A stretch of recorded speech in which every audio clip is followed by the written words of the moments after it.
Quand tu fais l'exercice des 100 dans Pilates, tu as de la misère à rester les épaules décollées du sol sans trembler. Puis aussi, tu trouves que tu forces beaucoup du cou. Si c'est ton cas, reste avec moi parce que je vais te montrer comment tu peux décortiquer tes 100 puis les réussir sans avoir mal, tout en allant étirer tous les bénéfices que l'exercice peut t'apporter. Allô, moi c'est Geneviève, je suis instructeur de la méthode de Pilates depuis plus de 20 ans. Puis oublie pas d'enregistrer cette vidéo-là à tes favoris pour y revenir au besoin quand tu vas vouloir pratiquer. Les 100, c'est un exercice classique de Pilates que tout le monde connaît, mais c'est pas tout le monde qui le fait correctement. Puis aussi, il existe des petits trucs pour t'aider à mieux forcer, à moins forcer du cou, puis à aller travailler les bons muscles qui vont faire en sorte que l'exercice va être payant. Alors, pour faire l'exercice, tu vas te placer sur le dos. On va commencer par la position de départ pour l'enroulement du haut du corps. Quand tu vas enrouler le haut du corps, c'est important d'imaginer que tu as une barre ici, juste en bas, dans le bas des côtes, et imagine que c'est une vis que tu vas tourner et c'est à partir d'ici qu'on va enrouler le haut du corps. Donc ça va engager la partie supérieure de tes abdominaux et non le cou de façon dominante. Donc, si c'est cette partie-là de tes abdominaux qui force, le cou va moins forcer. Mais c'est important aussi d'avoir un regard vers l'horizon, donc de t'assurer que tes yeux soient en ligne droite avec l'alignement de ton cou et on ne veut pas fléchir le cou ni trop le relever. Alors, on veut pas de double menton. Imagine une balle ici en dessous de ton menton et ça va être l'alignement de ta tête.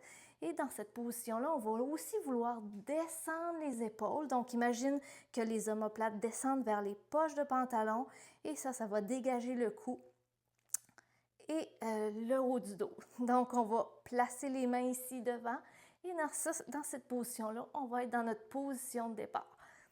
On relâche, on respire un peu. Et c'est là qu'on va ensuite faire l'exercice complet. Donc, on remonte, on enroule, on descend les épaules, on descend les omoplates vers les poches de pantalon, on inspire l'âge dans le dos et on va allonger les jambes. Et à partir de cette position-là, on va faire le pompage de nos mains. 5 pompes, on inspire, 5 pompes, on expire. Et on répète ça 10 fois, d'où les 100. C'est important que les mouvements soient petits ici, qu'on ait les bras allongés. Donc, imagine quelqu'un qui va tirer le bout de tes doigts pour allonger les bras. Et on garde toujours la hauteur. On essaie de garder le haut du corps stable, statique, sans bouger. N'oublie pas d'enrouler avec la partie supérieure de tes abdominaux, de dégager le menton, de regarder vers l'horizon. Puis, n'oublie pas, inspire large dans le dos. Expire, on tire le nombril vers la colonne vertébrale et on recommence. Inspire et expire. Et quand ça fait 10 fois qu'on fait le cycle, on relâche. Comme tout exercice de Pilates, il y a toujours des variations pour aider à faire l'exercice. Donc, les variations du 100, premièrement, on peut mettre un coussin sur la tête pour surélever la tête si l'effort du cou devient trop difficile. Par contre, c'est important de jamais faire l'exercice la tête directement au sol.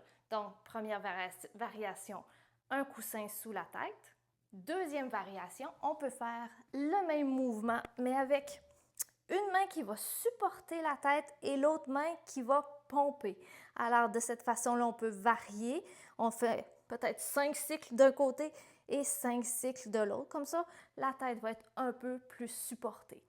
Ensuite, variation pour les jambes. Au lieu d'avoir les jambes allongées vers le haut, on peut garder les jambes fléchies, ce qui va être plus facile. Puis si tu veux un petit peu plus de challenge, mets les jambes à 45, puis on fait le même mouvement. Oublie jamais de mettre l'emphase sur ta respiration.